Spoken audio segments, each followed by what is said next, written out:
الحمد لله الحمد لله الحنان المنان الذي خلق الإنسان وعلمه البيان والصلاة والسلام على سيدنا ومولانا سيد الإنس والجان وعلى آله وصحبه ومن تبعه بإحسان. أما بعد فأعوذ بالله من الشيطان الرجيم بسم الله الرحمن الرحيم إن الله وملائكته يصلون على النبي يا أيها الذين آمنوا صلوا عليه وسلموا تسليما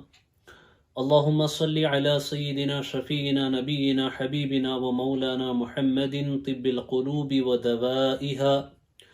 وعافية الأبدان وشفائها ونور الأبصار وضيائها وآله وصحبه وبارك وسلم. میرے پیارے آقا صلی اللہ تعالی علیہ وسلم کے پیارے دیوانوں، الحمدللہ رب العالمین، تفسیر قرآن کا یہ سلسلہ آگے بڑھ رہا ہے. تقریباً 11 پارے سے زائد ہم نے مکمل کر لیے ہیں. انشاءاللہ العظیم آج ہم سورہ یوسف کی تفسیر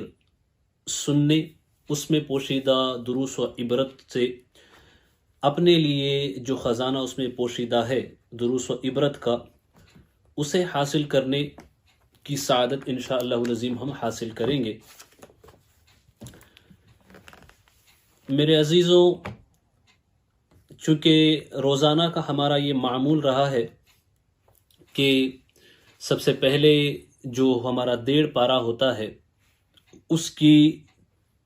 تشریح یا اجمالاً جو مضامین اس میں بیان ہوئے ان کا ہم ذکر کرتے ہیں.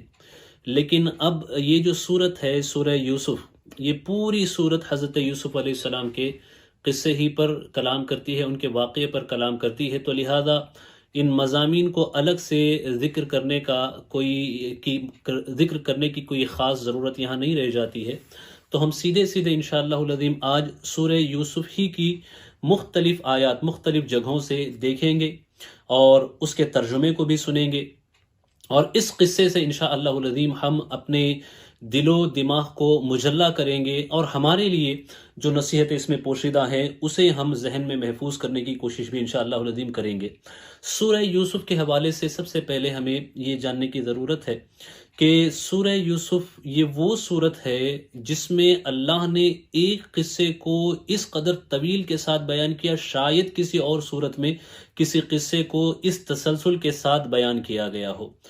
اور یہی وجہ ہے کہ یہ جو قصہ ہے حضرت یوسف علیہ السلام کا قصہ، اسے قرآن نے سب سے بہتر قصہ قرار دیا، احسن القصص کہہ کر کے خود قرآن نے اسے یاد فرمایا. حضرت یوسف علیہ السلام کا جو قصہ ہے اس کے جاننے سے پہلے کچھ چیزوں کا جاننا ہمارے لیے ضروری ہے. حضرت یوسف علیہ السلام یہ حضرت ابراہیم علیہ السلام کے پڑ پوتے ہوتے ہیں. حضرت ابراہیم علیہ السلام کے صاحبزادے ہیں حضرت اسحاق علیہ السلام، ان کے صاحبزادے حضرت یعقوب علیہ السلام، اور حضرت یعقوب علیہ السلام کے صاحبزادے ہیں حضرت یوسف علیہ السلام. ان لوگوں کا جو بسیرا تھا، یہ جو خاندان نبوت تھا حضرت ابراہیم علیہ السلام کا، یہ حضرت یعقوب علیہ السلام کی سربراہی میں، حضرت یوسف علیہ السلام کے دور کی ہم بات کر رہے ہیں، تو یعقوب علیہ السلام کی سربراہی میں یہ خاندان جو ہے کنعان کے علاقے میں بستا تھا، جو فلسطین کے حصے میں پڑتا ہے، جو فلسطین کے علاقے میں آتا ہے. کنعان میں ان کا بسیرا تھا، اور یہ جو خاندان تھا یہ شہریت سے یا مدنیت سے کافی دور تھا، چونکہ اس دور میں جو تہذیب عام تھی وہ قدیم قدماء مصر کی جو تہذیب تھی اس تہذیب کا بول بالا تھا. اور مصر اس وقت جو ہے سیولائزیشن کا گہوارہ تصور کیا جاتا تھا، بہت متمدن، متمول اور بہت ہی فارورڈ اور ماڈرن کنٹری اس وقت مصر جو ہے اس کی ایسی حیثیت تھی. حضرت یعقوب علیہ السلام اور آپ کے خانوادے کے جتنے لوگ تھے، ان کا کام بکریاں چروانا یا شکار وغیرہ اس طریقے سے اپنی روزی روٹی یہ حاصل کرتے تھے. اور باقی جو نبوت کی ذمہ داریاں اللہ نے حضرت یعقوب علیہ السلام کو عطا فرمائی تھی وہ ان ذمہ داریوں کو ادا کرتے تھے. آئیں اس قصے کی طرف بڑھتے ہیں. اس سے پہلے ایک بات اور جان لیں کہ سورہ یوسف اس صورت میں اللہ تبارک و تعالیٰ نے 24 مرتبہ حضرت یوسف علیہ السلام کا نام یاد فرمایا. 24 مرتبہ ایک ہی صورت کے اندر. شاید ہی کسی صورت میں کسی نبی کے ساتھ ایسا اتفاق ہوا ہو کہ ایک صورت کے اندر 24 مرتبہ اللہ تبارک و تعالیٰ نے ان کا نام قرآن مجید میں یاد فرمایا ہو. یہ حضرت یوسف علیہ السلام پر اللہ کا خصوصی فضل و کرم ہے، اور یہ پوری صورت آپ کے نام پر ہے. یہ بھی قدرت کی طرف سے حضرت یوسف علیہ السلام پہ خصوصی فضل و کرم ہے کہ اس صورت میں اس قدر کثرت کے ساتھ آپ کے نام کو یاد کیا گیا. ویسے ٹوٹل 26 جگہ قرآن مجید میں حضرت یوسف علیہ السلام کا نام ذکر کیا گیا ہے، جن میں سے 24 تو سورہ یوسف کے اندر ہے، ایک سورہ غافر میں اور سورۃ الانعام میں ایک مرتبہ. تو اس طریقے سے 26 مرتبہ آپ کا نام ذکر کیا گیا ہے، اور آپ کا واقعہ جو ہے تفصیل کے ساتھ اسی صورت کے اندر بیان ہوا ہے، اور تفصیل بھی ایسی کہ اللہ اکبر، اس کے مختلف جزیات کو اللہ تبارک و تعالیٰ نے بہت ہی بہترین انداز میں بیان فرمایا ہے. یہ قرآن مجید کا اعجاز ہے، اور وجہ اس کی یہ ہے کہ جب حضور اکرم صلی اللہ تعالی علیہ وسلم مکۃ المکرمہ میں دعوت کا کام انجام دیتے تھے، تو جو کفار مکہ تھے، کفار قریش جو تھے، ان لوگوں نے پلاننگ کی کہ ہم یہاں سے کسی نہ کسی طریقے سے حضور اکرم صلی اللہ علیہ وسلم کو یہاں نکالیں، اور ان کو نکالنے کے لیے ضروری ہے کہ ہم ان کو جھوٹا ثابت کریں، اور ان کی ونعوذ باللہ من ذالک شان کو گرانے کے لیے ضروری ہے کہ ہم ان کو جھوٹا ثابت کریں. تو ہمیں جو ہے کسی نہ کسی طریقے سے معاذ اللہ ان کو رسوا کرنا ہے. اس لیے انہوں نے یہودیوں کے ساتھ مل کر کے ایک پلاننگ کی، اور جا کر کے ان کا جو پلان تھا، ان کے جو ارادے تھے، اسے جا کر کے انہوں نے یہودیوں کے سامنے ظاہر کیا. تو یہودیوں نے ان کو مشورہ دیا کہ اگر تمہیں حضرت حضور اکرم صلی اللہ علیہ وسلم کو معاذ اللہ لاجواب کرنا ہے، یا لوگوں کے سامنے رسوا کرنا ہے، اور یہ ثابت کرنا ہے کہ وہ نبی نہیں ہے، تو ایسا کرو کہ تم حضرت یعقوب علیہ السلام کے خاندان کے حوالے سے ان سے پوچھو، اور حضرت یوسف علیہ السلام کے جو قصے میں الگ الگ واقعات اور جو خم و پیش اس قصے کے ہیں، اس کو آپ معلوم کرو، کیونکہ اگر وہ نبی نہیں ہوں گے تو بتانا ان کے لیے پاسبل ہوگا ہی نہیں، اور تمہارا اگر یہ یقین ہے کہ وہ نبی نہیں ہے تو جاؤ ان سے پوچھو، جب وہ نہیں بتائیں گے تو تمہاری بات ثابت ہو جائے گی. تو کفار نے پلاننگ کی، اللہ تبارک و تعالیٰ نے سورہ یوسف نازل فرمائی، اور حضور اکرم صلی اللہ تعالیٰ علیہ وسلم کو بہترین انداز میں اس پوری صورت میں اللہ تبارک و تعالیٰ نے جو حضرت یوسف علیہ السلام کا قصہ تھا اسے سمجھایا. آئیں اس قصے کو پڑھتے ہیں انشاءاللہ العظیم، اور اس سے ہم برکتیں حاصل کرتے ہیں. ارشاد ہوتا ہے، اعوذ باللہ من الشیطان الرجیم، بسم اللہ الرحمن الرحیم، الف لام را تلک آیات الکتاب المبین. یہ روشن کتاب کی آیتیں ہیں. انا انزلناہ قرآنا عربیا لعلکم تعقلون. بے شک ہم نے اسے عربی زبان اتارا کہ تم سمجھو، ہم تمہیں سب سے کہ تم سمجھو. نحن نقص علیک احسن القصص بما اوحینا الیک ھذا القرآن. ہم تمہیں سب سے اچھا بیان سناتے ہیں اس لیے کہ ہم نے تمہاری طرف اس قرآن کی وحی بھیجی. وَإِن كُنْتَ مِن قَبْلِهِ لَمِنَ الْغَافِلِينَ. اگرچہ بے شک اس سے پہلے تمہیں خبر نہ تھی. اذ قال یوسف لأبیہ یا ابتی انی رأیت احد عشر کوکبا والشمس والقمر رأیتهم لی ساجدین. یاد کرو جب یوسف نے اپنے باپ سے کہا، اے میرے باپ، میں نے 11 تارے اور سورج اور چاند دیکھے، انہیں اپنے لیے سجدہ کرتے دیکھا. یہاں سے اس قصے کی شروعات ہوتی ہے. دراصل حضرت یوسف علیہ السلام کے ماتھے پر، پیشانی مبارک پہ جو نور الہی منور تھا، روشن تھا، اس کی وجہ سے حضرت یعقوب علیہ السلام کا حضرت یوسف علیہ السلام سے بہت گہرا لگاؤ تھا، بہت شدید آپ کا ان سے تعلق تھا. گویا کہ آپ کی کیفیت ایسی تھی جیسے کہ آپ کو حضرت یوسف علیہ السلام سے عشق تھا، اس نور کی وجہ سے، اللہ کے نور کی وجہ سے. تو آپ ہمیشہ حضرت یوسف علیہ السلام کو اپنے ساتھ رکھتے، اپنے پاس رکھتے، اور حضرت یوسف علیہ السلام کو کبھی اپنے سے اوجھل ہونے نہیں دیتے. تو یہ چیزیں حضرت یوسف علیہ السلام کے جو دوسرے بھائی تھے ان بھائیوں پہ کافی گراں گزرتی تھی. پھر جیلسی نے وہاں جنم لیا، حسد نے وہاں جنم لیا، اور اسی اسنا میں یہ ہوا کہ حضرت یوسف علیہ السلام نے یہ خواب دیکھا. تو جب یہ خواب حضرت یوسف علیہ السلام نے دیکھا اور آپ نے والد کریم حضرت یعقوب علیہ السلام سے یہ خواب بیان فرمایا، تو اس میں قرآن مجید تو بہت واضح فرماتا ہے کہ آپ نے منع کر دیا کہ اپنے بھائیوں کو مت بتاؤ، لیکن توریت وغیرہ کی جو روایتیں ہیں وہ یہ کہتی ہیں کہ حضرت یعقوب علیہ السلام نے حضرت یوسف علیہ السلام نے اپنے بھائیوں کے سامنے یہ بات کہی، حالانکہ یہ مطلب ہی نہیں ہے قرآن کے اور اس سورت کے خود جو مضامین ہیں، اس واقعے کے جو مضامین ہیں، آگے اگر ہم دیکھیں تو اسے پتہ چلتا ہے کہ یہ دراصل توریت کے اندر جو تحریف لوگوں نے کی ہے انہی کا یہ اضافہ ہے۔ اور پھر یہ بھی انہوں نے ذکر کیا ہے اس کے اندر معاذ اللہ کہ حضرت یعقوب علیہ السلام جو ہے یہ خواب سن کر کے ناراض ہو گئے، کہ یہ کہنے لگے کہ تم یہ خواب اس لیے بیان کر رہے ہو معاذ اللہ کہ ہم تم کو اپنے سے بہتر سمجھے، ہم تم کو اپنے سے بہتر سمجھے اور ہم تمہارے آگے سجدہ کریں اور تمہاری بڑائی ظاہر ہو۔ اس طرح کے معاذ اللہ الفاظ انبیاء علیہ السلام کی طرف منسوب کیے گئے ہیں۔ ایک بہت بڑی سازش ہے جس کے تحت اس طرح کی تعلیمات کو عام کیا جا رہا ہے اور عام کیا جاتا ہے۔ تلمود کے اندر یہ ساری چیزیں انہوں نے بنا رکھی ہے یہودیوں نے، کہ کس طریقے سے انبیاء کی شان میں تنقیص کرنی ہے، کس طریقے سے انبیاء کرام علیہ الصلوۃ والتسلیم کی شان میں گستاخیاں کرنی ہے، تاکہ جتنے بھی مقدسات ہیں، جتنی بھی عظیم و مقدس چیزیں ہیں دین سے متعلق، انبیاء سے متعلق، اللہ سے متعلق، قیامت سے متعلق، ان کو اس طرح مذاق بناؤ کہ پھر وہ ایک طریقے سے سیریس نہ رہے وہ چیزیں اور وہ مذاق بن کر کے رہ جائے۔ یہ ان کی پلاننگ ہے جس کے ذریعے سے یہ دنیا بھر کے لوگوں کو اس کا عادی بنانے کی کوشش کرتے ہیں۔ تو یہ بہت صاف ہے بات کہ ونعوذ باللہ انبیاء علیہ السلام سے یہ بات بہت بعید تر ہے، بلکہ اس کے برخلاف جو صحیح روایات ہیں وہ یہ بتاتی ہیں کہ جب آپ نے یہ خواب بیان کیا تو حضرت یعقوب علیہ السلام کو بہت خوشی ہوئی، پھر آپ نے اپنے صاحبزادے کو سختی کے ساتھ منع فرمایا کہ اس خواب کو کبھی بھی اپنے بھائیوں سے مت کہنا، کیونکہ وہ پہلے ہی تم سے جلتے ہیں، اگر تم یہ بتا دو گے تو پھر اور معاملات آگے بڑھ جائیں گے۔ تو پھر آپ نے فرمایا قال یا بنی لا تقصص رؤیاک علی اخوتک فیکیدوا لک کیدا، کہا اے میرے بچے اپنا خواب اپنے بھائیوں سے نہ کہنا کہ وہ تیرے ساتھ کوئی چال چلیں گے۔ ان الشیطان للانسان عدو مبین، بے شک شیطان آدمی کا کھلا دشمن ہے۔ دیکھیں حسد، غصہ، ان کا تعلق براہ راست جو ہے شیطان کے شدید حملوں سے ہوتا ہے، چونکہ شیطان کے نکالے جانے کی جو بنیادی وجوہات تھیں اس میں سے حسد اور تکبر، یہ ساری چیزیں تھیں۔ اسی لیے غضب اور غصے کو جو ہے شیطان کا بہت بڑا ہتھیار بتایا گیا ہے۔ فرماتا ہے قرآن بے شک شیطان تمہارا کھلا ہوا دشمن ہے۔ تو پھر یہاں سے حضرت یوسف علیہ السلام کے جو بھائی تھے وہ حضرت یوسف علیہ السلام کے سگے بھائی نہیں تھے، حضرت بنیامین ایک تھے جو حضرت یوسف علیہ السلام کے سگے بھائی تھے، باقی جتنے تھے باقی وہ سب سگے بھائی نہیں تھے، یعنی والد تو ایک تھے اور والدہ الگ تھیں۔ باپ کی طرف سے، والد کی طرف سے وہ بھائی تھے، لیکن والدہ کی طرف سے وہ بھائی نہیں تھے، یعنی ان کے سٹیپ بردرز تھے۔ اب قرآن مجید کہتا ہے کہ کس طریقے سے انہوں نے پلاننگ کی، تو قرآن کہتا ہے لَقَدْ كَانَ فِي يُوسُفَ وَإِخْوَتِهِ آيَاتٌ لِلسَّائِلِينَ، بے شک یوسف اور اس کے بھائیوں میں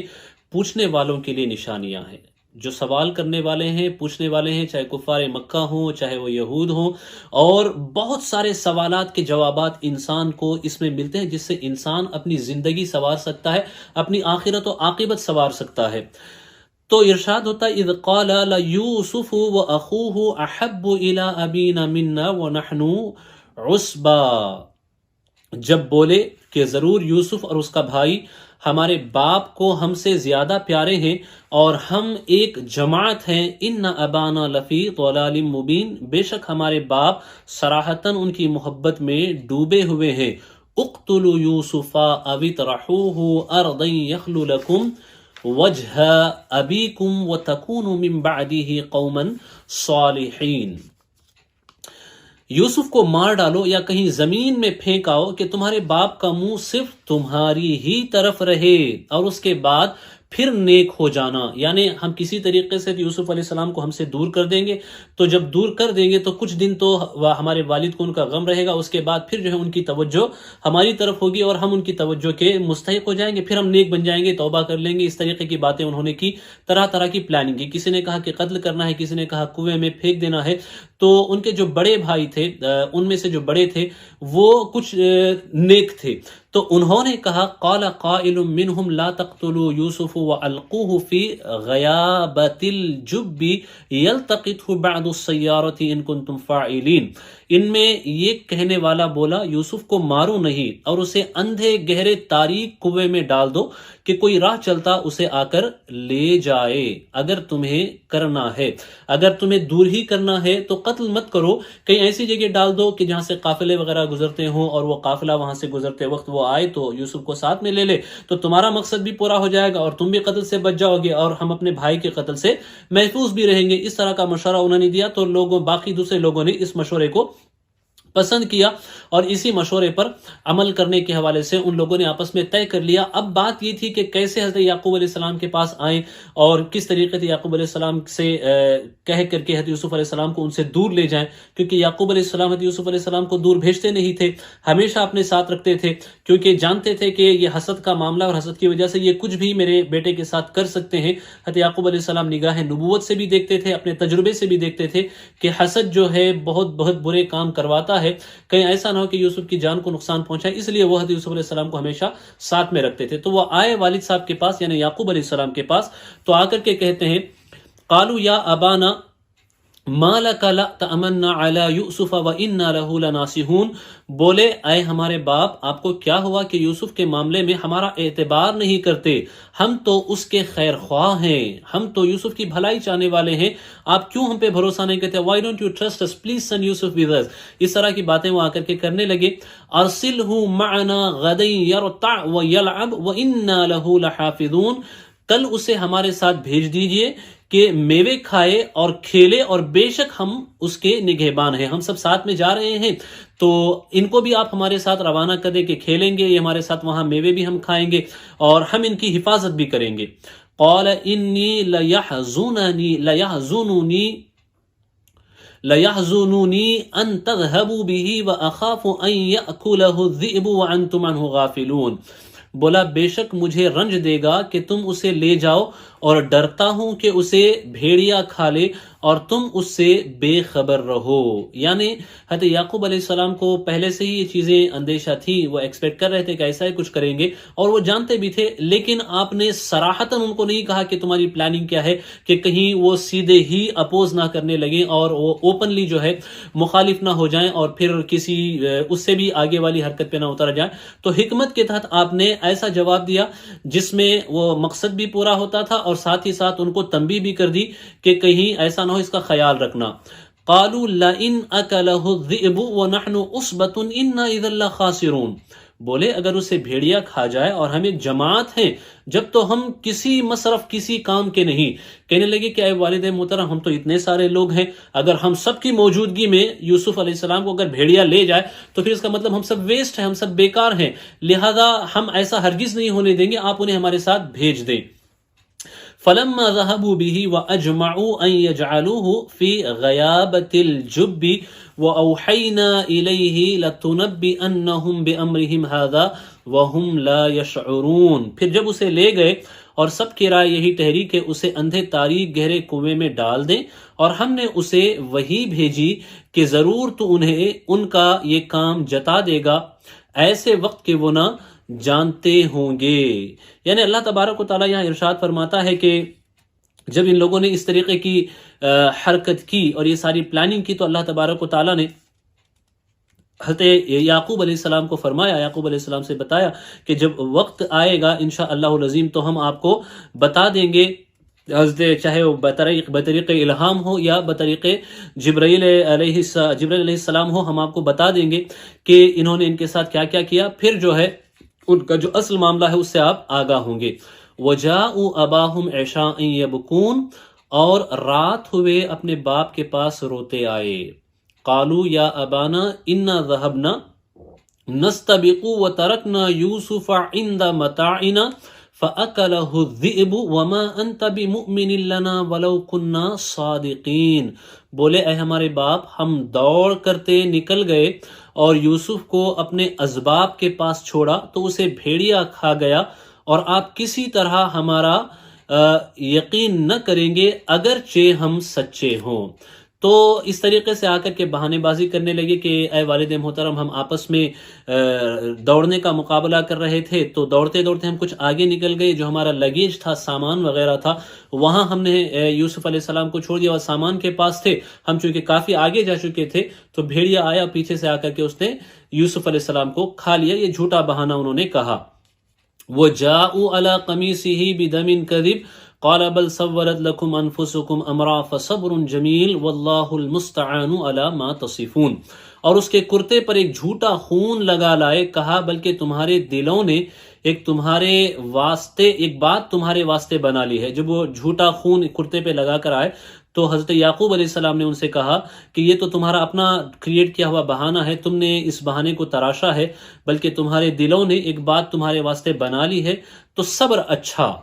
اچھا اور اللہ ہی سے مدد چاہتا ہوں ان باتوں پر جو تم بتا رہے ہو. یعنی یہ جب قمیص لے کر کے آئے تو انہوں نے ایک دوسرے جانور کو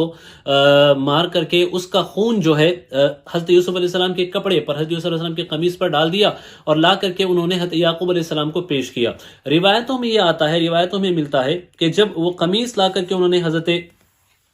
یعقوب علیہ السلام کو دیا تو حضرت یعقوب علیہ السلام نے دیکھا کہ بھئی قمیص پر خون تو ہے لیکن قمیص نہ کہیں سے پھٹا ہے، نہ ہی اس کا کوئی دھاگا نکلا ہے، نہ اس پہ بھیڑیے کے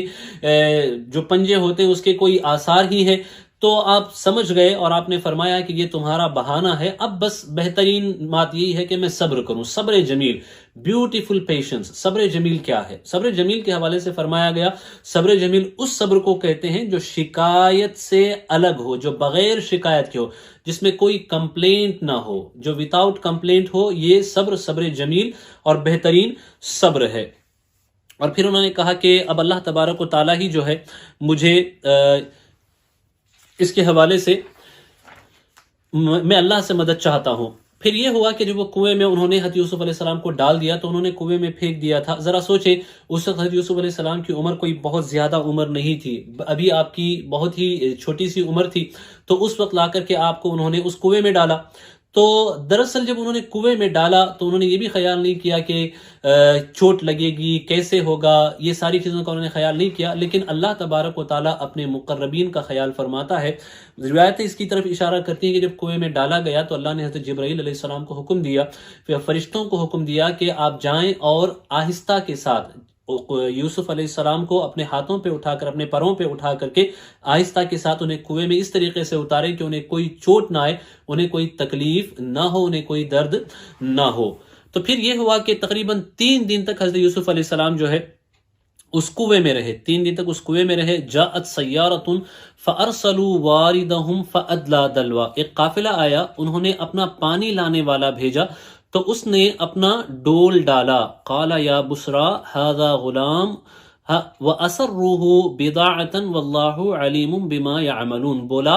آہا کیسی خوشی کی بات ہے، یہ تو ایک لڑکا ہے اور اسے ایک پونجی بنا کر چھپا لیا اور اللہ جانتا ہے جو وہ کرتے ہیں.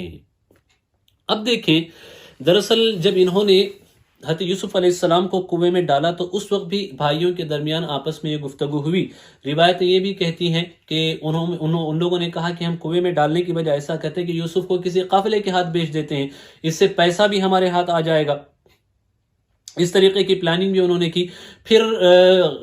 بعض مفسرین اس کے یہ بھی کہتے ہیں کہ گویا کہ انہوں نے ہی کنویں میں ڈالا اور نکال کے انہوں نے بیچا. لیکن جو قرآن مجید تو اس کی طرف اشارہ سیدھے طور پہ یہاں نہیں کرتا ہے، بلکہ ظاہر ہے جو قرآن بیان فرماتا ہے وہ یہ کہ کنویں میں وہ ڈالے گئے تو کنویں سے نکالنے والے جو تھے وہ قافلہ تھا جو وہاں سے گزر رہا تھا. دراصل یہ جو قافلہ تھا یہ اسماعیلی لوگوں کا قافلہ تھا. اسماعیلی سے آپ اس بات کا کہ شک میں نہ پڑیں کہ اسماعیلی سے مراد جو ہے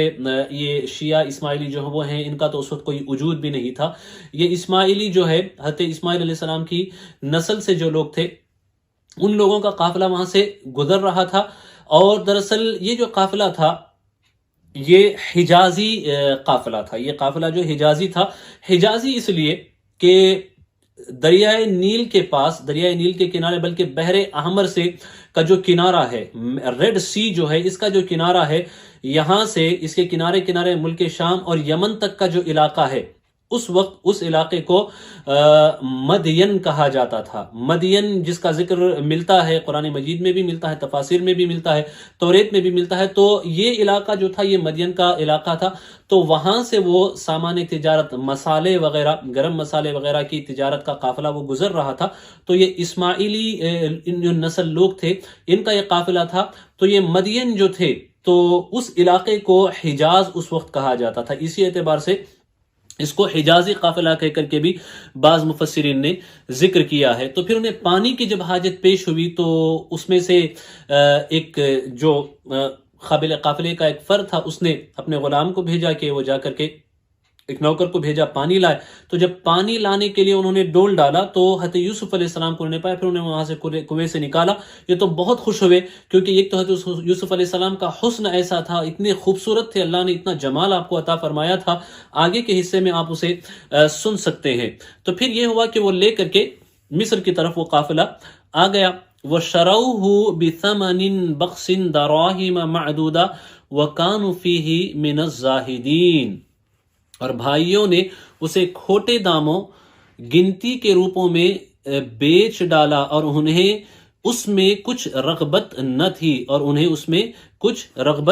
نہ تھی۔ یعنی یہ کہ کنویں میں ڈالا تو اس کے بعد پھر ان کو وہاں سے نکالا گیا حضرت یوسف علیہ السلام کو۔ پھر جب مصر وہ لائے گئے تو مصر میں جو ہے حال یہ ہوا کہ مصر میں جو اس وقت کا رئیس خاندان تھا، جو وہاں کی جو رائل فیملی تھی ایجپٹ کی، مصر کا جو شاہی خاندان تھا، اس کا جو ملٹری آفیسر ہوتا تھا عزیز مصر، وہ گزر رہا تھا، ملٹری آفیسر جو ہوتا تھا وہ گزر رہا تھا، عزیز مصر نے بلکہ ملٹری آفیسر جو تھا وہ گزر رہا تھا۔ گزرتے گزرتے اس کی نظر جو ہے حضرت یوسف علیہ السلام پہ پڑی۔ جب یوسف علیہ السلام پہ پڑی تو چونکہ بازار کے اندر یوسف علیہ السلام کے حوالے سے بولی لگی ہوئی تھی کہ حضرت یوسف علیہ السلام کو بیچا جائے گا، اور حضرت یوسف علیہ السلام کو بحیثیت غلام ان لوگوں نے بیچنے کے حوالے سے تیاریاں کر رکھی تھی۔ تو پھر وہ جو مصری شاہی خاندان کا فرد تھا، اس نے حضرت یوسف علیہ السلام کو خرید لیا، اور جب وہ خرید کر کے گھر لایا تو کیا ہوا، ارشاد ہوتا ہے وَقَالَ الَّذِي اشْتَرَاهُ مِن مِّصْرَ لِامْرَأَتِهِ أَكْرِمِي مَثْوَاهُ عَسَىٰ أَن يَنفَعَنَا أَوْ نَتَّخِذَهُ وَلَدًا، اور مصر کے جس شخص نے اسے خریدا وہ اپنی عورت سے بولا انہیں عزت سے رکھ، شاید ان سے ہمیں نفع پہنچے یا ان کو ہم بیٹا بنا لیں۔ وَكَذَلِكَ مَكَّنَّا لِيُوسُفَ فِي الْأَرْضِ وَلِنُعَلِّمَهُ مِن تَأْوِيلِ الْأَحَادِيثِ وَاللَّهُ غَالِبٌ عَلَىٰ أَمْرِهِ وَلَكِنَّ أَكْثَرَ النَّاسِ لَا يَعْلَمُونَ، اور اسی طرح ہم نے یوسف کو اس زمین میں جماؤ دیا، یعنی ہولڈ عطا کیا،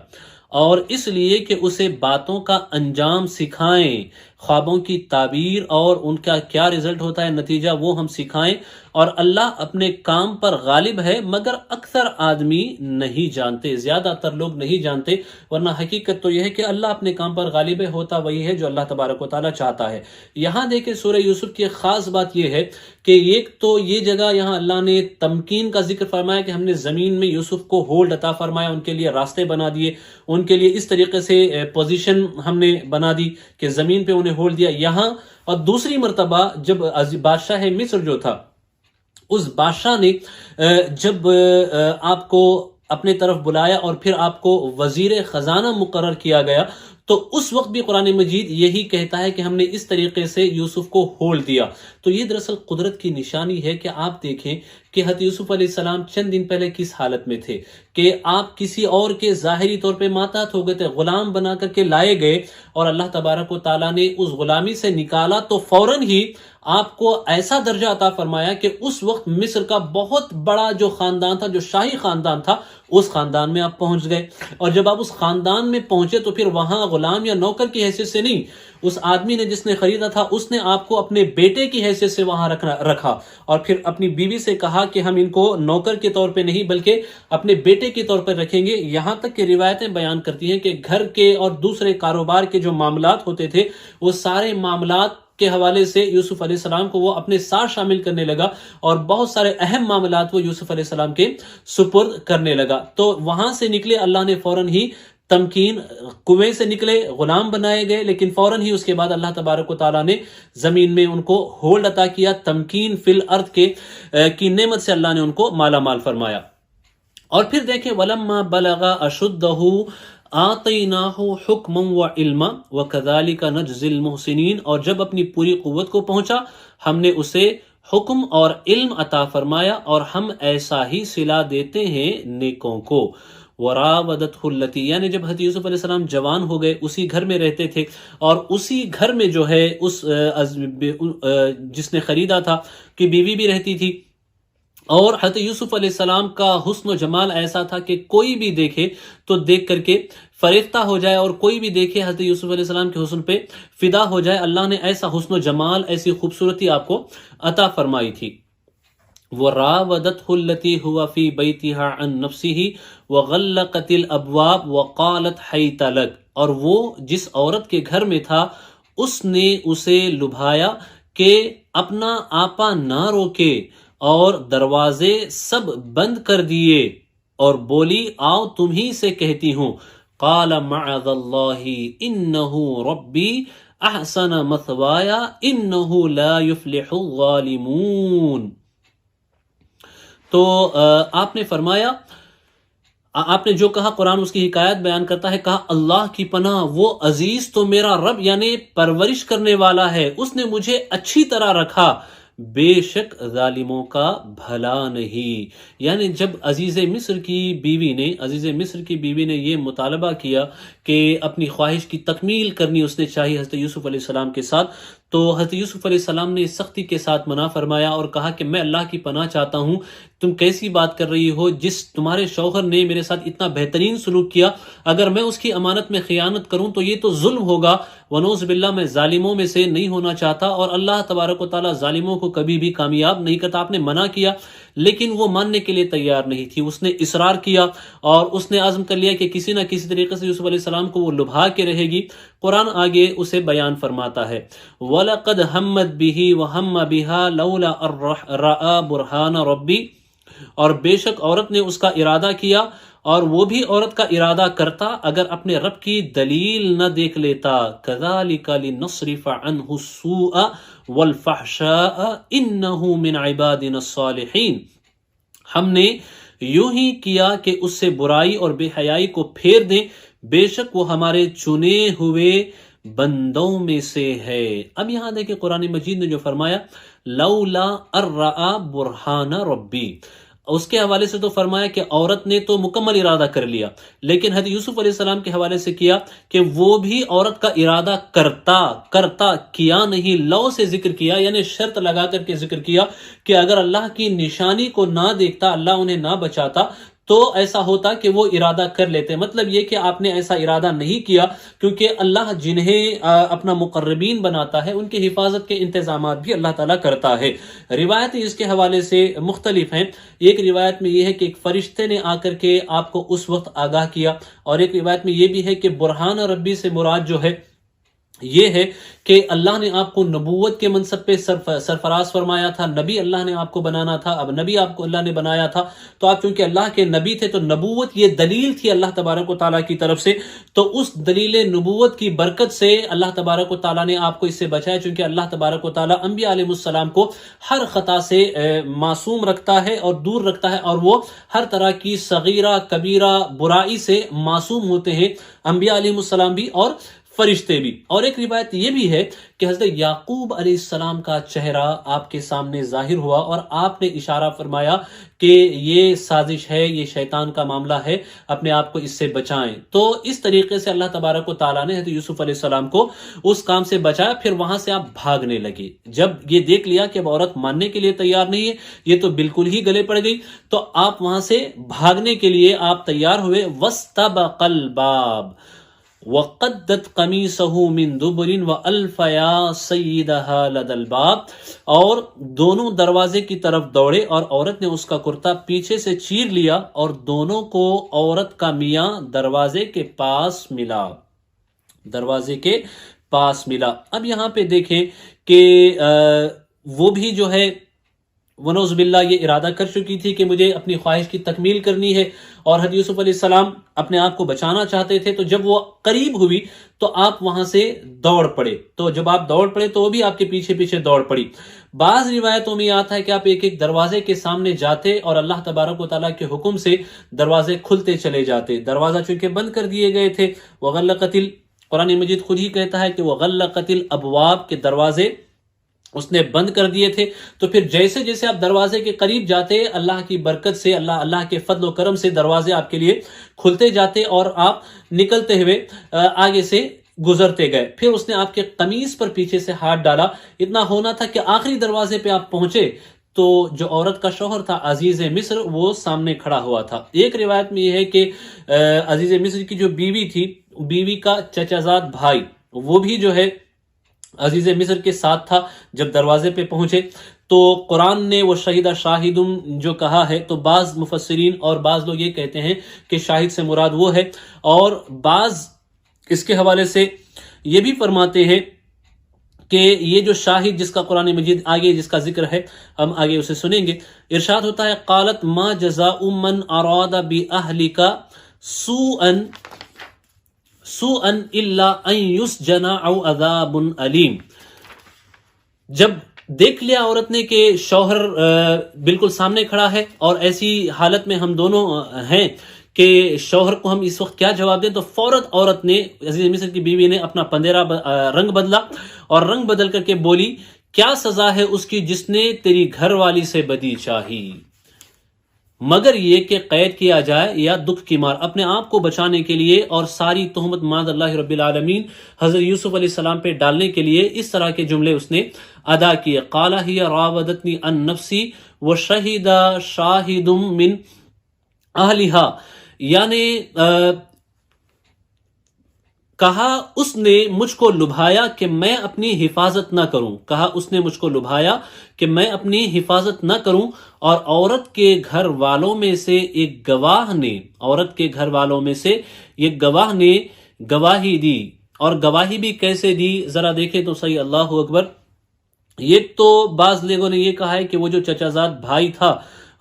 وہ جو ہے بہت حکمت والا تھا، عقل والا تھا. اس نے یہ سلوشن پیش کیا کہ دیکھیں اگر ان کا قمیض جو ہے پیچھے سے پٹا ہوا ہے تو آپ کی جو بیوی ہے وہ جھوٹ بول رہی ہے، اور قمیص اگر سامنے سے پھٹا ہوا ہے تو حضرت یوسف علیہ السلام معاذ اللہ جھوٹ بول رہے ہیں. لیکن قرآن مجید جو ہے نے جو شاہد کا ذکر کیا ہے، اس میں مفسرین کی ایک رائے یہ بھی ہے کہ وہاں ایک چھوٹا سا بچہ تھا، اس بچے نے حضرت یوسف علیہ السلام کے حق میں گواہی دی. یہ اللہ تبارک و تعالیٰ کی طرف سے آپ کی براعت ظاہر کرنے کا طریقہ تھا. تو کس طریقے سے ہوا؟ ان کان قمیصہ قد من قبل فصدقت وہو من الکاذبین. گواہی دی کس نے؟ وہ جو گھر کا بچہ تھا اس نے گواہی دی اگر ان کا کرتا آگے سے چرا ہے یعنی پھٹا ہے تو عورت سچی ہے اور انہوں نے غلط کہا. وَإِنْ كَانَ قَمِيصُهُ قُدَّ مِن دُبُرٍ فَكَذَبَتْ وَهُوَ مِنَ الصَّادِقِينَ. اور اگر ان کا کرتا پیچھے سے چاک ہوا تو عورت جھوٹی ہے اور یہ سچے. فَلَمَّا رَأَى قَمِيصَهُ قُدَّ مِن دُبُرٍ قَالَ إِنَّهُ مِن كَيْدِكُنَّ إِنَّ كَيْدَكُنَّ عَظِيمٌ. پھر جب عزیز نے اس کا کرتا پیچھے سے چرا دیکھا یعنی پھٹا ہوا دیکھا، بولا بے شک یہ تم عورتوں کا چرتر فریب ہے، بے شک تمہارا فریب بڑا ہے، بے شک تمہارا فریب بڑا ہے. اب ذرا دیکھیں قرآن مجید نے اس مقدس سورت کے اندر ان تفاصیل کو ایسے انداز میں بیان فرمایا ہے کہ مزید کسی اور وضاحت کی ضرورت نہیں رہ جاتی ہے. عزیز مصر کی جو بیوی تھی ان کا نام روایتوں میں زلیخا بتایا گیا ہے. جب زلیخا کے اس حال کو دیکھا تو عزیز مصر سمجھ گیا کہ ساری غلطی جو ہے زلیخا کی ہے. حضرت یوسف علیہ السلام سچے اور پاک باز ہیں. تو اس نے کہا یوسف عارض عن ھذا، اے یوسف تم اس کا خیال نہ کرو، چھوڑ دو یہ جو معاملہ ہوا اور اسے کسی کے سامنے ذکر بھی مت کرنا. وَاسْتَغْفِرِي لِذَنْبِكَ إِنَّكِ كُنْتِ مِنَ الْخَاطِئِينَ. اور اے عورت تو اپنے گناہ کی معافی مانگ، بے شک تو خطا کاروں میں ہے، بے شک تو خطا کاروں میں ہے. حضرت یوسف علیہ السلام نے تو اس بات کو چھپا لیا، آپ نے کسی کے سامنے اس کا ذکر نہیں کیا. ایک تو احسان بھی تھا اور دوسری مرتبہ ایک تو اس نے بھلائی کی تھی آپ کے ساتھ عزیز مصر نے، اور دوسری اس نے آپ سے درخواست بھی کی تھی کہ اس سے اعراض کرنا اور اس کو بھول جانا، اس کو مینشن مت کرنا. تو آپ نے اسے کسی کے سامنے ذکر نہیں کیا، لیکن بات کیسے کیسے کرتے شاہی خاندان کی جو دوسری عورتیں تھیں، رائل فیملی کی جو دوسری عورتیں تھیں ان میں بھی، اور شہر کی جو بڑے بڑے خاندانوں کی عورتیں تھیں ان خاندانوں میں بھی یہ بات پہنچ گئی، تو پھر یہ بات وہاں پہ عام ہونے لگی، بات عام ہونے لگی، تو وہ آپس میں باتیں کرنے لگی، طرح طرح کی گفتگو زلیخا کے حوالے سے، طرح طرح کے جملے جو ہے اس وقت کسے جانے لگے۔ تو اس کا ذکر قرآن کہتا ہے وَقَالَ نِسْوَةٌ فِي الْمَدِينَةِ امْرَأَةُ الْعَزِيزِ تُرَاوِدُ فَتَاحَ عَن نَفْسِهِ قَدْ شَغَفَهَا حُبًّا، اور شہر میں کچھ عورتیں بولی کہ عزیز کی بیوی اپنے نوجوان کا دل لبھاتی ہے، بے شک ان کی محبت اس کے دل میں سما گئی ہے، اِنَّا لَنَرَاهَا فِي ضَلَالٍ مُبِينٍ، ہم تو اسے سریع خود رفتہ پاتے ہیں۔ اس طرح کی باتیں کرنے لگی۔ ذرا دیکھو زلیخا جو ہے، جو غلام تھا جس کو نوکر بنا کے، جس کو خرید کر کے اپنے گھر میں اس کے شوہر نے لایا تھا، اس کے ساتھ اس کی محبت میں گرفتار ہو گئی، اس کے ساتھ اس طرح کے معاملات کرنے کا سوچی، اتنے بڑے خاندان سے ہونے کے باوجود اس طرح کی وہ باتیں آپس میں کرنے لگی۔ یہ باتیں جب زلیخا کے پاس پہنچی تو کیا ہوا؟ قرآن کہتا ہے فَلَمَّا سَمِعَتْ بِمَكْرِهِنَّ ارسلت الیہن واعتدت لہن متکئا وآتت کل واحدۃ منہن سکینا وقالت اخرج علیہن فلما رأینہ اکبرنہ وقطعن ایدیہن وقلن حاش للہ ما ھذا بشرا ان ھذا الا ملک کریم۔ تو جب زلیخا نے ان کا چکروا، چھ میگویاں آپس میں جو تان و تشنی وہ کر رہی تھی، باتیں کر رہی تھی طرح طرح کی، اسے سنا تو ان عورتوں کو بلا بھیجا اور ان کے لیے مسندیں تیار کی، اور ان میں سے ہر ایک کو ایک چھری دی اور یوسف سے کہا ان پر نکل آؤ۔ جب عورتوں نے یوسف کو دیکھا اس کی بڑائی بولنے لگی اور اپنے ہاتھ کاٹ لیے اور بولی اللہ کو پاکی ہے، یہ تو جنس بشر سے نہیں، یہ تو نہیں مگر کوئی معزز فرشتہ۔ یعنی جب زلیخا نے دیکھا کہ یہ میرے حوالے سے اس طریقے کی باتیں کر رہی ہیں اور اس طریقے سے یہ میرے حوالے سے طرح طرح کی باتیں لوگوں کے درمیان کر رہی ہیں، تو اس نے ان کے لیے ایک محفل کا انعقاد کیا، ایک کھانے کا، ایک دعوت کا اہتمام کیا، اور کھانے کی دعوت پہ جب وہ مدعو ہوئی تو خوب مسندیں سجائی گئی۔ اس نے یوسف علیہ السلام سے یہ کہہ دیا کہ جب میں کہوں اس وقت تم داخل ہونا۔ تو یہ چھریاں لے کر کے تیار بیٹھی تھی، اپنے اپنے ہاتھوں میں چھریاں تھی، اور کھانے کے دوسرے سامان، اور بعض جگہ لیموں کا بھی ذکر ملتا ہے کہ وہ ان کے ہاتھوں میں تھا، اور عورتیں بیٹھی ہوئی تھی۔ پھر اسی وقت اس نے کہا، جب سب کے ہاتھ میں چھریاں تھی، وہ کھانے کے لیے تیار تھی، تو پھر کہا کہ یوسف علیہ السلام آپ داخل ہو۔ جب یوسف علیہ السلام آئے تو ان کے حسن کو دیکھ کر کے وہ کچھ اس طریقے سے مبہوت ہو گئیں اور کچھ اس طریقے سے مدہوش ہو گئیں، کہہ لیں، ان کے حسن کو دیکھ کر کے ایسے گم ہو گئیں کہ انہوں نے جو ہاتھ میں چیز تھی اسے کاٹنے کی بجائے اپنی اپنی انگلیاں کاٹ لیں، اپنے اپنے ہاتھ کاٹ لیے، لیکن انہیں اس کٹنے کا احساس بھی نہیں تھا۔ اور وہ یہ کہنے لگی کہ یہ تو انسان بشر لگتے ہی نہیں ہے، یہ تو بشر لگتے ہی نہیں ہے، بلکہ یہ تو فرشتہ معلوم ہوتی ہے، تو معزز فرشتہ لگتے ہیں۔ انہوں نے تو، عورتوں نے یہ کہا تھا کہ لگتے نہیں بلکہ بے شک، انہوں نے کہا کہ بے شک میں ان ھذا الا ملک کریم، یہ حصر کے ساتھ کہا گیا ہے، یہ تو نہیں مگر کوئی معزز فرشتہ۔ اللہ اکبر، انہیں یقین ہی نہیں آ رہا تھا اپنی آنکھوں پہ دیکھ کر کے کہ یہ انسان بھی کوئی اتنا خوبصورت ہو سکتا ہے۔ اب ذرا دیکھیں یہاں پہ حضرت یوسف علیہ السلام کے حسن کو دیکھ کر کے مصر کی خواتین نے اپنی انگلیاں کاٹ لی۔ عورتوں کا مردوں کے حسن میں گرفتار ہونا یہ فطری معاملہ ہے، یہ بات فطری ہے، اس میں کوئی چیز عجب نہیں ہے۔ اور عورتیں چونکہ نازک دل ہوتی ہیں، ان کے دلوں کے اندر جو ہے عاطفت زیادہ ہوتی ہے، ایموشن زیادہ ہوتے ہیں، ایموشنل ہوتی ہیں، اور عاطفہ اللہ نے ان کے یہاں زیادہ رکھا ہے، تو کسی چیز سے عورتیں جلدی متاثر ہوتی ہیں، اور مرد کسی چیز سے جلدی متاثر نہیں ہوتے، ان کے مقابلے میں مرد تھوڑا دیر سے متاثر ہوتے ہیں۔ اب یوسف علیہ السلام کے حسن کو جب انہوں نے دیکھا تو عورتوں نے اپنی انگلیاں کٹا لی، اب آپ اندازہ لگائیے کہ حضرت یوسف کے حسن کو دیکھ کر کے عورتیں کہنے لگی کہ آپ تو بشر نہیں ہیں، آپ تو فرشتہ ہیں۔ حضرت یوسف کے حسن کو دیکھ کر حضور اکرم صلی اللہ تعالی وسلم فرماتے ہیں کہ میرے بھائی یوسف کو میرے حسن کا نصف دیا گیا، میرے حسن کا آدھا میرے بھائی یوسف کو دیا گیا۔ جب آدھے کا یہ حال ہے تو پورے حسن مصطفیٰ صلی اللہ علیہ وسلم کا کیا حال ہوگا؟ حضور کا حسن کیسا رہا ہوگا، حضور کا جمال کیسا رہا ہوگا، حضور کے جلوے کیسے رہے ہوں گے، اور حضور صلی اللہ تعالی علیہ وسلم کے حسن کا عالم کیا رہا ہوگا، ہم اس کا اندازہ بھی لگانے سے قاصر ہیں۔ بلکہ حقیقت تو یہ ہے کہ حضرت شاہ ولی اللہ محدث دہلوی کے والد جو ہے، انہوں نے حضور اکرم صلی اللہ تعالی علیہ وسلم کو خواب میں دیکھا، اور خواب میں دیکھ کر کے انہوں نے حضور سے سوال کیا کہ یا رسول اللہ، حضور اکرم صلی اللہ علیہ وسلم مجھے یہ بتائیے کہ یوسف علیہ السلام کو جب عورتوں نے دیکھا تو ان کے حسن کو دیکھ کر کے انہوں نے اپنی انگلیاں کاٹ لی، ایسا ان کا حال ہو گیا، حالانکہ آپ کا حسن جو ہے یوسف کے حسن سے بڑھ کر کے ہے، اور آپ کے حسن میں جو ہے نمکین آپ کا حسن ہے، ملاحت والا ہے، اس میں تاثیر اور بھی زیادہ ہوتی ہے، لیکن کوئی ظاہری واقعہ ایسا نظر نہیں آتا۔ تو حضور اکرم صلی اللہ تعالی علیہ وسلم نے ارشاد فرمایا، اے عبد الرحیم، اللہ نے اپنی غیرت کے 70 پردے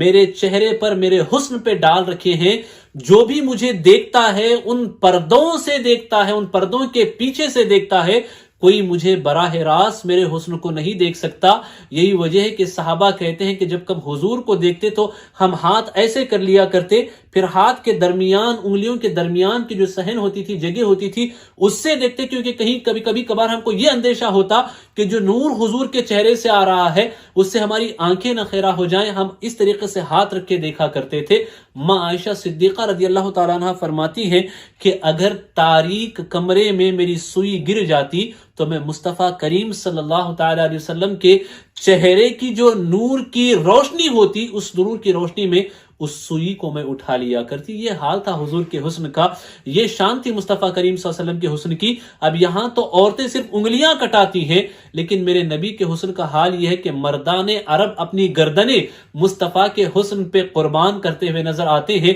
تبھی تو بریلی کے تاجدار بڑے مزے میں کہتے ہیں، حسن یوسف پہ کٹی مصر میں انگشت زنا، سر کٹاتے ہیں تیرے نام پہ مردان عرب۔ یہاں تو حسن پہ اور دیکھ کے انگلیاں کٹ رہی ہیں، لیکن یا رسول اللہ آپ کے حسن و جمال کا عالم یہ ہے کہ صرف قصے سن سن کر کے لاکھوں مرد آپ کے نام پہ اپنی گردنیں کٹانے کے لیے تیار ہیں۔ یہ کمال ہے، یہ جمال ہے۔ اللہ اس حسن عظیم کی زیارت کی نعمت و سعادت ہر کسی کو عطا فرمائے، ہمیں بھی عطا فرمائے، اور اللہ حضور کی محبت میں ہمارے دلوں میں اضافہ فرمائے۔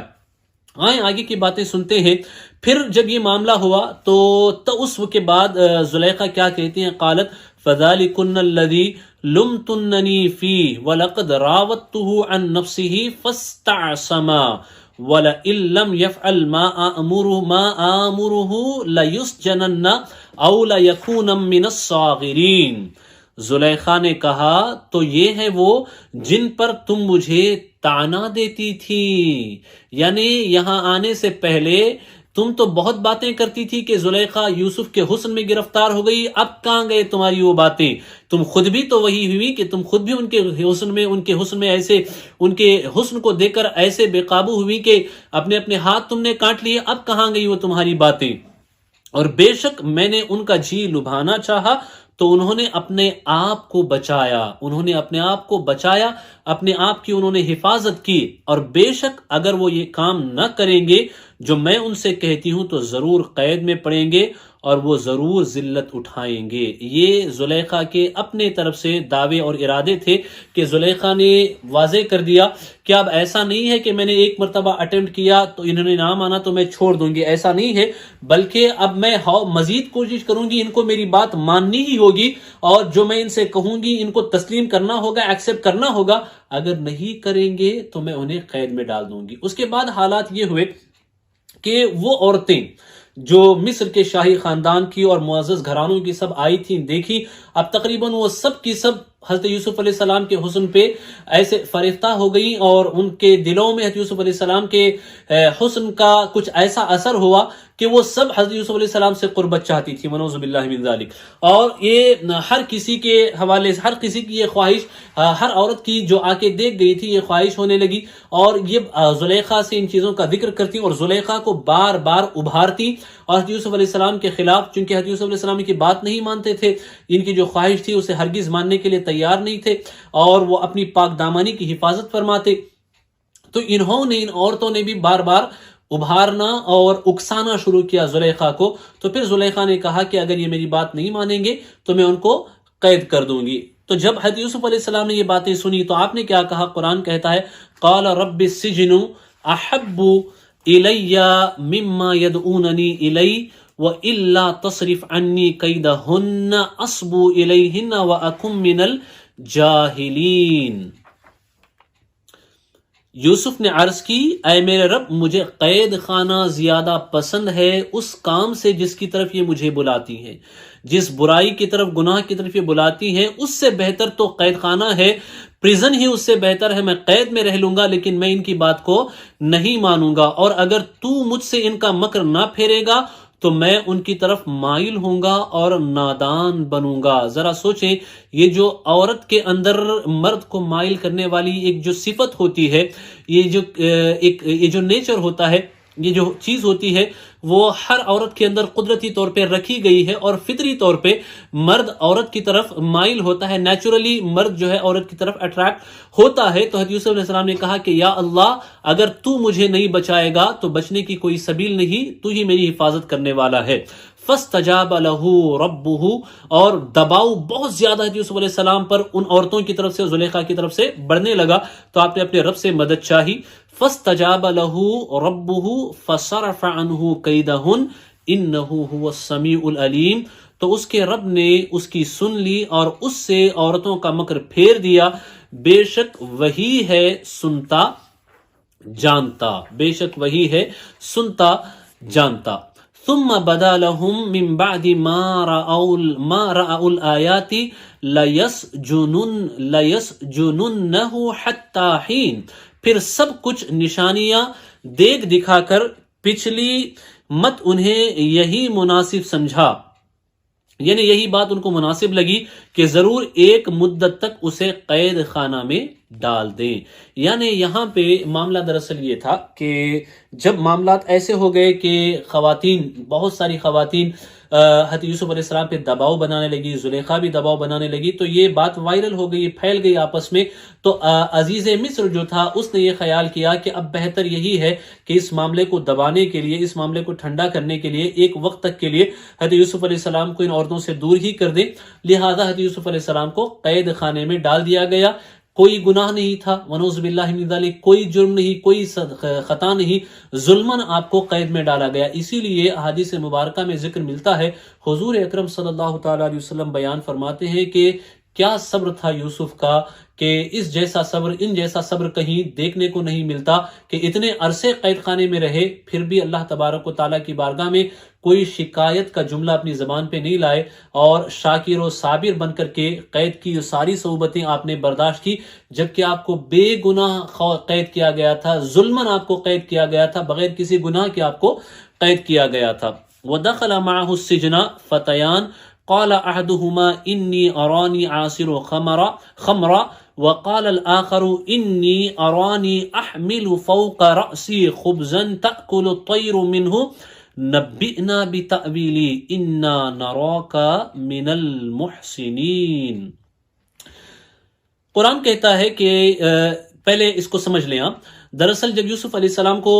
قید خانے میں ڈالا گیا تو اس کے بعد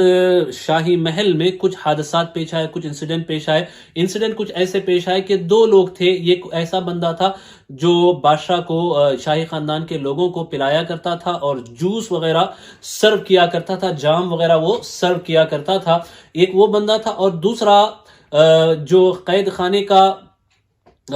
باورچی خانہ ہوتا ہے اس کا ذمہ دار تھا، وہ ان دونوں پہ یہ الزام لگا کہ یہ بادشاہ کو زہر دینا چاہتے ہیں، تو اس زہر کے الزام میں، زہر دینے کے الزام میں ان دونوں کو قید خانے میں ڈالا گیا۔ جب یوسف علیہ السلام قید خانے میں آئے تو یہ دو بھی حضرت یوسف علیہ السلام کے ساتھ ہی قید خانے میں ڈالے گئے۔ اور پھر یوسف علیہ السلام کا معاملہ قید خانے کے اندر ایسا تھا کہ قید خانے کا جو داروغہ تھا، جو انچارج تھا اس پریزن کا، وہ حضرت یوسف علیہ السلام کی طہارت، تقوی، پاکیزگی، بزرگی کو دیکھ کر وہ آپ کا گرویدہ ہو گیا تھا۔ اور قید خانے میں یوسف علیہ السلام کو معاملات ایسے تھے کہ آپ جیسے چاہتے معاملات ویسے ہی ہوتے، داروغہ آپ پہ کوئی حکم نہیں چلاتا، بلکہ آپ کی جو بات ہوتی وہ بات سنتا اور آپ کی خواہش کے مطابق، آپ کے حکم کے مطابق وہ عمل کرتا۔ یہ سہولتیں اللہ تبارک و تعالیٰ نے آپ کو قید خانے کے اندر فراہم فرمائی۔ تو قرآن کہتا ہے، اور دوسرا اور اس کے ساتھ قید خانے میں دو جوان داخل ہوئے، ان میں سے ایک بولا میں نے خواب دیکھا کہ شراب نچوڑتا ہوں، اور دوسرا بولا میں نے خواب دیکھا کہ میرے سر پر کچھ روٹیاں ہیں جن میں سے پرند کھاتے ہیں، ہمیں اس کی تعبیر بتائیے، بے شک ہم آپ کو نیکوکار دیکھتے ہیں۔ قال لا يأتيكما طعام ترزقانه إلا نبأتكما بتأويله قبل أن يأتيكما ذلكما مما علمني ربي إني تركت ملة قوم لا يؤمنون بالله وهم بالآخرة كافرون۔ تو جب ان دو نوجوانوں نے اپنے خواب بیان کیے تو حضرت یوسف علیہ السلام نے کیا کہا، اس کا ذکر قرآن کرتا ہے کہ یوسف نے کہا جو کھانا تمہیں ملا کرتا ہے وہ تمہارے پاس نہ آنے پائے گا کہ میں تمہیں اس کی تعبیر اس کے آنے سے پہلے تمہیں بتا دوں گا، اس کی تعبیر اس کے آنے سے پہلے تمہیں بتا دوں گا۔ یہ ان علموں میں سے ہے جو مجھے میرے رب نے سکھایا ہے، بے شک میں نے ان لوگوں کا دین نہ مانا جو اللہ پر ایمان نہیں لاتے اور وہ آخرت سے منکر ہیں۔ دراصل مصر کے جو باشندے تھے، مصر میں جو لوگ بستے تھے اس وقت، وہ بھی بتوں کی پوجا کرتے تھے، خاص کر کے افراعون کہہ کر کے یا افراعن کہہ کر کے ایک بہت بڑا بت ہوا کرتا تھا جس کو وہ سورج کا دیوتا کہتے تھے، اور زیادہ تر لوگ اس کی پوجا کیا کرتے تھے۔ تو یہ افراعن اس وقت کی جو فرعونی زبان ہے تو اس میں یہ تھا، اور فرعون جو ہے اسی کا عربی نام، عربی لفظ جو ہے یہ فرعون ہے، یوں تاریخ نام بتاتے ہیں۔ تو یوسف علیہ السلام چونکہ اللہ کے نبی تھے، وحدانیت کی دعوت دیتے تھے، لیکن مصر میں جو قوم بستی تھی، جس کی حکومت تھی، وہ بتوں کی پوجا کرتے تھے اور وہ آخرت میں بھی یقین نہیں رکھتے تھے۔ تو حضرت یوسف علیہ السلام نے جب یہ دیکھا کہ یہ دونوں مجھ سے کوئی چیز جاننا چاہتے ہیں، تو آپ نے اس موقع کو غنیمت جانا کہ یہ دعوت کے کام کا موقع ہے، میں اب یہاں پہ اللہ کے دین کی دعوت دوں گا۔ لہٰذا انہوں نے ان دونوں کو دین کی دعوت دی، اور دین کی دعوت دے کر کے آپ نے کس طریقے سے ان کے خواب کی تعبیر بتائی، اس کا ذکر قرآن کرتا ہے۔ ارشاد ہوتا ہے یا صاحبی السجن آگے سے جب آپ نے دعوت دی تو دعوت دے کر کے اللہ کی وحدانیت کی آپ نے دعوت دی، تو دعوت دینے کے بعد کیا آپ نے فرمایا، اس کا ذکر قرآن فرماتا ہے کہ اب آپ ہی مجھے یہ بتاؤ اے میرے قید خانے کے ساتھیوں کہ یہ لوگ جو الگ الگ بتوں کو پوجتے ہیں، ان کی عبادت بہتر ہے یا ایک اللہ جس نے ہم سب کو بنایا، ہم سب کو زندگی عطا فرمائی، کہ وہ اچھا ہے جس نے ہم سب کو پیدا کیا۔ یہ دعوت آپ نے دی، اور دینے کے بعد آپ نے تعبیر بتائی، تو تعبیر میں یہ بتایا یا صاحبی السجن اما احدکما فیسقی ربہ خمرا واما الاخر فیسلب فتأکل الطیر من رأسی قضی الامر الذی فیہ تستفتیان۔ اے قید خانے کے دونوں ساتھیوں، تم میں ایک تو اپنے رب کو شراب پلائے گا، رہا دوسرا وہ سولی دیا جائے گا تو پرندے اس کا سر کھائیں گے، حکم ہو چکا اس بات کا جس کا تم سوال کرتے تھے۔ یہاں دیکھیں دراصل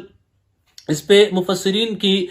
متعدد رائے ہیں۔ ایک تو یہ کہ یہ خواب انہوں نے دیکھا اور آ کر کے یہ خواب بیان کیا، پھر آپ نے اس کی تعبیر دی کہ تم میں سے ایک جو ہے، جو پہلے جوس سرو کرنا، جام سرو کرنا جس کی ڈیوٹی تھی، وہ دوبارہ یہاں سے نکلے گا، اس کے بعد پھر وہ بادشاہ کا خاص خادم مقرر کیا جائے گا، اور پھر وہ بادشاہ کو شراب پیش کرے گا اور بادشاہ کو وہ شراب سرو کرے گا، یہ اس کے نصیب میں آئے گا۔ رہا دوسرا تو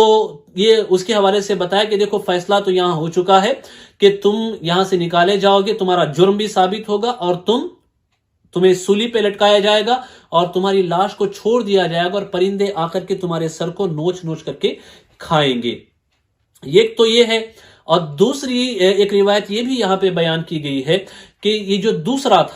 جو تھا جس کے حوالے سے یہ ہوا کہ تو یہاں سے نکلنے کے بعد پھانسی پہ لٹکایا جائے گا، یہ دراصل معاذ اللہ رب العالمین حضرت یوسف علیہ السلام کو جانچنا چاہتا تھا، حضرت یوسف علیہ السلام کا ٹیسٹ کرنا چاہتا تھا کہ یہ جو باتیں کہہ رہے ہیں حقیقت میں سچے ہی ہیں یا یوں ہی کہہ رہے ہیں، یہ مذاق بنا کر کے گڑی ہوئی باتیں آ کر کے حضور حضرت یوسف علیہ السلام کے سامنے کہنا چاہتا تھا۔ لیکن جب اس نے یہ بے ادبی کی تو اللہ تبارک و تعالیٰ کو یہ چیزیں پسند نہ آئی، اس کی بے ادبی کو اللہ تبارک و تعالیٰ نے حقیقت میں تبدیل کیا، جو اس نے چیزیں گڑھی تھیں اس کو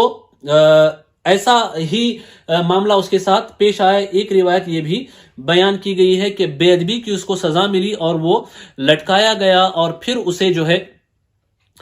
اس طریقے سے پھانسی دی گئی کہ اس کی لاش لٹکی رہی اور پرندے آ کر کے اسے نوچ نوچ کر کے کھاتے رہے، اسے دفن ہونا بھی نصیب نہیں ملا۔ اس سے یہ بات سمجھ میں آتی ہے کہ اللہ والوں کے یہاں بے ادبی ہو اور بہت زیادہ چالاکی ہو، اس طرح کے معاملات سے اللہ کی پناہ اللہ بچائے، وہاں بہت زیادہ ہمیں ادب و احترام کا خیال رکھنا ہے، اور اس طرح کی چالاکیاں چال بازیوں سے وہاں بچنا بہت ضروری ہے، ورنہ جان اور ایمان دونوں کے جانے کا خطرہ ہوتا ہے۔ تو پھر یہ ہوا کہ حضرت یوسف علیہ السلام نے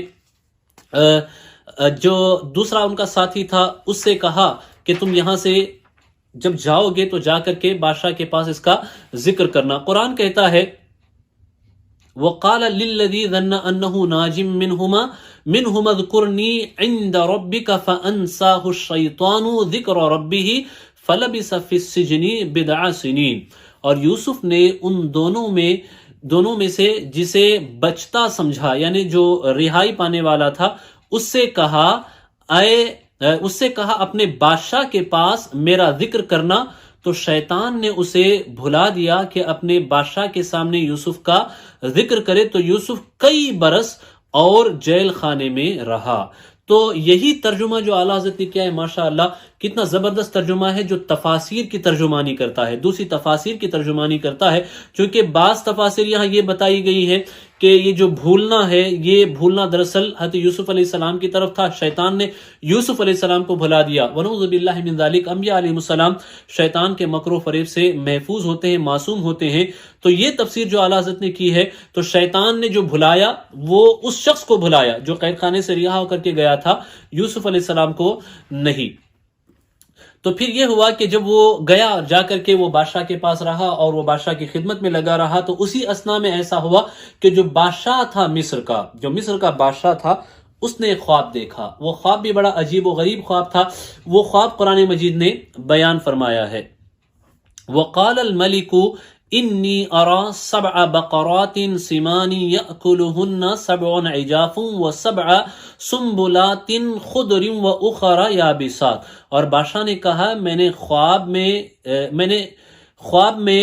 دیکھی 7 گائیں، یعنی موٹی موٹی تازی فربا گائیں دیکھی کہ انہیں 7 دبلی گائیں کھا رہی ہیں۔ جو ویک اور لاغر سی کمزور گائیں ہیں، وہ لاغر اور کمزور گائیں موٹی گائوں کو کھا رہی ہیں، اور 7 بالیں ہری اور دوسری 7 سوکھی۔ یا ایھا الملأ افتونی فی رؤیایا ان کنتم للرؤیا تعبرون۔ اے درباریوں، میرے خواب کا جواب دو اگر تمہیں خواب کی تعبیر آتی ہو۔ قالوا اضغاث احلام وما نحن بتاویل الاحلام بعالمین۔ بولے پریشان خوابیں ہیں اور ہم خواب کی تعبیر نہیں جانتے۔ ذرا دیکھیں ان سے کوئی جواب اس کا مناسب بن نہیں پڑا۔ پہلے تو انہوں نے اپنی طرف سے کچھ چیزیں کہنی چاہی، بادشاہ ان سے مطمئن نہیں ہوا، تو پھر یہ کہنے لگے کہ یہ تو ایسے ہی شاید آپ کے خیالات کا نتیجہ ہے، تو یہ پریشان کرنے والی باتیں ہیں، اس سے آپ زیادہ توجہ مت دیں، بلکہ آپ اس کو جانے دیں، یہ ایسی باتیں ہیں آ گئی ہیں آپ کے ذہن میں۔ تو یہ بہانے اپنی طرف سے کرنے لگے اور پھر کہنے لگے کہ ہم تو ان کی تعبیر نہیں جانتے۔ وَقَالَ الَّذِي نَجَا مِنْهُمَا وَادَّكَرَ بَعْدَ أُمَّةٍ انا انبئکم بتأویلہ فارسلون، اور بولا وہ جو ان دونوں میں سے بچا تھا اور ایک مدت بعد اسے یاد آیا۔ اب دیکھیں یہاں پر بھی اس کی تاکید ہوتی ہے، قرآن اس کی تاکید خود کرتا ہے کہ بھولنے والا وہ بندہ تھا اور شیطان نے اسے بھلایا تھا، نہ کہ حضرت یوسف علیہ السلام کو۔ انا انبئکم بتاویلہ فارسلون، میں تمہیں اس کی تعبیر بتاؤں گا، مجھے بھیجو۔ تو وہ جو بادشاہ کو شراب پلاتا تھا اس نے جا کر کے بادشاہ سے کہا کہ اگر آپ مجھے ٹائم دیں اور مجھے یہاں سے چھٹی دیں تو میں ایک ایسے آدمی کو جانتا ہوں جو آپ کے خواب کی صحیح تعبیر بتائے گا۔ بادشاہ نے اسے اجازت دی، وہ وہاں سے نکل کر کے حضرت یوسف علیہ السلام کے پاس آیا اور آ کر کے کیا کہتا ہے، قرآن کے الفاظ میں سنتے ہیں۔ یوسف ایھا الصدیق افتنا فی 7 بقرات سمان یأکلہن 7 عجاف و7 سنبلات خضر وأخر یابسات لعلی ارجع الی الناس لعلہم یعلمون۔ اے یوسف، اے صدیق، یا تو صدیق سچے کے معنی میں بھی، اے صدیق ہمیں تعبیر دیجئے 7 فربا گایوں کی جنہیں 7 دبلی کھاتی ہیں اور 7 ہری بالیں اور دوسری 7 سوکھی، شاید میں لوگوں کی طرف لوٹ کر جاؤں، شاید وہ آگاہ ہوں۔ جب اس نے خواب کی تعبیر مانگی تو اب ذرا دیکھیں کہ کئی سال کے بعد آیا تھا، اس وقت تک حضرت یوسف علیہ السلام قید خانے میں رہے، اللہ اکبر، یہ ساری چیزوں کو آپ فیس کرتے رہے، لیکن جب وہ آیا تو آپ نہ جھڑکے،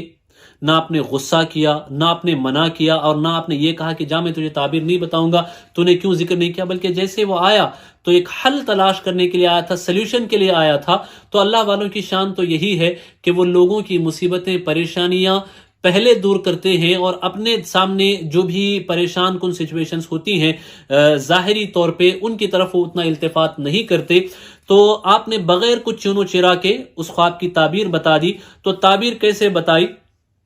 تو فرماتے ہیں، قرآن فرماتا ہے جو آپ نے کہا تھا، قرآن کے الفاظ میں ہم اسے سنتے ہیں۔ قال تزرعون 7 سنین دأبا، کہا تم کھیتی کرو گے 7 برس لگاتار، 7 سال تک لگاتار اچھی کھیتی ہوگی، اس میں بارش وغیرہ بھی ہوگی اور اناج وغیرہ بھی اگے گا۔ فما حصدتم فذروہ فی سنبلہ الا قلیلا مما تاکلون، تو جو کاٹو اسے اس کی بال میں رہنے دو مگر تھوڑا جتنا کھا لو۔ تو حضرت یوسف علیہ السلام نے فرمایا کہ 1 سال تک کا اناج جو تم کاٹو اس کو تو الگ کر لینا بالیوں سے، ورنہ باقی کا جو اناج ہے بالیوں ہی میں رہنے دینا، کیونکہ جب وہ بالوں میں رہے گا، ان بالیوں کے درمیان میں رہے گا تو وہ محفوظ رہے گا۔ جب تم اسے سٹور کرو گے، اسے خزانہ کرو گے، اس کو جمع کرو گے، اس کی تخزین کرو گے، تو اس وقت وہ خراب نہیں ہوگا، محفوظ رہے گا۔ لہذا 1 سال تک کا تو تم کاٹ لینا، اور باقی کا جو ہے بالیوں میں رہنے دینا، انہیں مت نکالنا، ویسے ہی اس کو سٹور کرنا۔ ثم یأتی من بعد ذلك 7 شداد یأکلن ما قدمت لہن الا قلیلا مما تحسنون، پھر اس کے بعد 7 کرے سخت تنگی والے برس آئیں گے کہ کھا جائیں گے جو تم نے ان کے لیے پہلے جمع کر رکھا تھا، مگر تھوڑا جو بچا لو۔ اب دیکھیں حضرت یوسف علیہ السلام نے بتایا کہ وہ جو تم 7 موٹی گائیں تم نے دیکھی تھی، اس کی تعبیر گویا کہ ایسی ہے کہ وہ 7 سال جس میں بارش بھی ہوگی، اناج بھی اگے گا، اور اس کے بعد کے جو 7 سال آئیں گے جس میں بارش نہیں ہوگی، اناج نہیں آئے گا، قحط پڑے گا اور رزق کی تنگی ہوگی، اناج نہیں اگے گا۔ تو یہ جو 7 سال ہیں ان کی یہ تعبیر ہے ان 7 دبلی پتلی گایوں کی۔ لہذا ان پہلے 7 سالوں میں جو تم نے اگا کر کے بچا کر کے رکھا ہے اس کو تم محفوظ کر لو، اور باقی کے جو اگلے 7 سال آئیں گے تو ان 7 سالوں میں جو اناج تم نے سٹور کیا تھا، بچا کر کے رکھا تھا، وہ تمہارے کام آئے گا۔ تو یہی تعبیر ہے کہ 7 دبلی پتلی گائیں جو ہے موٹی تازی گائیں کو کھا رہے ہیں، مطلب جو اناج تم نے سٹور کیا تھا وہ اناج مشکل کے دنوں میں تم کھاؤ گے۔ ثم یاتی من بعد ذلك عام فیہ یغاث الناس وفیہ یعصرون، پھر ان کے بعد 1 برس آئے گا جس میں لوگوں کو مہ دیا جائے گا اور اس میں رس نچوڑیں گے، یعنی خوب بارش بھی ہوگی، برسات ہوگی، 1 سال ویسا آئے گا۔ وقال الملك ائتونی بہ فلما جاءه الرسول قال ارجع الى ربك فاسأله ما بال النسوة اللاتي قطعن ايديهن ان ربي بكيدهن عليم. اب جب وہ جو شراب پلاتا تھا بادشاہ کو، اس نے جا کے یوسف علیہ السلام نے جو تعبیر بتائی تھی وہ بتائی، تو بادشاہ بہت خوش ہوا. بادشاہ بہت خوش ہوا کہ یہ تعبیر بہت ہی حکیمانہ تعبیر لگتی ہے، بہت ہی لاجیکل یہ بات لگتی ہے. کس نے تمہیں یہ بات بتائی ہے؟ ذرا مجھے بھی تو خبر کرو، کون ہے وہ دانا، کون ہے وہ عظیم عقل والا جس نے اتنا بہترین سلیوشن اور اتنی بہترین تعبیر ہمیں بتائی ہے، ذرا انہیں لے آنا. تو قرآن کہتا ہے اور بادشاہ بولا کہ انہیں میرے پاس لے آؤ. تو جب اس کے پاس ایلچی آیا، یعنی بادشاہ کی طرف سے آدمی آیا آپ کو لینے کے لیے، کہا اپنے بادشاہ کے پاس پلٹ جاؤ. یوسف علیہ السلام نے کہا کہ واپس اپنے بادشاہ کے پاس جاؤ، پھر اس سے پوچھ کیا حال ہے ان عورتوں کا جنہوں نے اپنے ہاتھ کاٹے تھے، بے شک میرا رب ان کا فریب جانتا ہے. یعنی مجھ پہ جو تہمت لگی ہے، مجھ پہ جو الزام لگا ہے، وہ جو عورتیں جو انہوں نے ہاتھ کاٹے تھے ان کا کیا معاملہ ہے، جب تک اس چیز کو کلیئر نہیں ہوگا اس وقت تک میں یہاں سے نہیں آؤں گا. تو پھر بادشاہ نے ان عورتوں کو جمع کیا، ان شاہی خاندان کی عورتوں کو جمع کیا، عزیز مصر کی بھی بیوی کو جمع کیا، زلیخا کو بلایا اور پھر ان سے اس نے بات کی. قرآن بیان کرتا ہے قال ما خطبكن اذ راوتن يوسف عن نفسه قلنا حاشا للہ ما علمنا علیہ من سوء قالت امرأة العزیز الآن حسحس الحق انا راودته عن نفسه وانه لمن الصادقین ذلك ليعلم انی لم اخنه بالغیب وان اللہ لا يهدی کید الخائنین. بادشاہ نے کہا اے عورتوں تمہارا کیا کام تھا جب تم نے یوسف کا جی لبھانا چاہا. بولی اللہ کو پاکی ہے ہم نے ان میں کوئی بدی نہ پائی. عزیز کی عورت بولی اب اصلی بات کھل گئی، میں نے ان کا جی لبھانا چاہا تھا اور وہ بے شک سچے ہیں. یوسف نے کہا یہ میں نے اس لیے کیا کہ عزیز کو معلوم ہو جائے کہ میں نے پیٹھ پیچھے اس کی خیانت نہ کی اور اللہ دغابازوں کا مکر نہیں چلنے دیتا. حضرت یوسف علیہ السلام نے اس چیز کو کلیریفائی کرایا تاکہ جس نے آپ کے ساتھ بھلائی کی تھی اس کے دل میں کوئی شک و شبہ نہ رہے، کوئی خلیش یا کس طریقے کی ناراضگی نہ رہے. تو جب یہ چیزیں کلیئر ہو گئی اور زلیخا نے خود اپنی زبان سے یہ باتیں کہہ دی تو یہ باتیں سب صاف ہو گئی اور حضرت یوسف علیہ السلام کی پاکیزگی، طہارت، بلندی کردار اور آپ کا اعلیٰ کیریکٹر ہر ایک کی زبان پہ عام ہوا، ہر کوئی آپ کی تعریف و توصیف کرنے لگا. اس کے بعد کیا ہوا انشاءاللہ العظیم ہم کل یہاں سے 13واں پارہ شروع ہوتا ہے، اس حصے میں انشاءاللہ العظیم آگے کی تفسیر سننے کی سعادت ہم حاصل کریں گے. اللہ تبارک و تعالیٰ کی بارگاہ میں دعا ہے کہ اللہ تبارک و تعالیٰ ہمیں اس قصے سے عبرت حاصل کرنے کی توفیق عطا فرمائے، اس عظیم صورت کی برکتوں سے اللہ ہمیں مالا مال فرمائے. کہنے سننے میں کوئی خطا ہو، غلطی ہو، اللہ اپنے پیارے حبیب صاحب الاولاق صلی اللہ تعالی علیہ وسلم کے صدقے میں معاف فرمائے. استغفر اللہ استغفر اللہ استغفر اللہ ربی من کل ذنب و خطیئۃ واتوب الیہ وما علینا الا البلاغ. السلام علیکم ورحمۃ اللہ وبرکاتہ.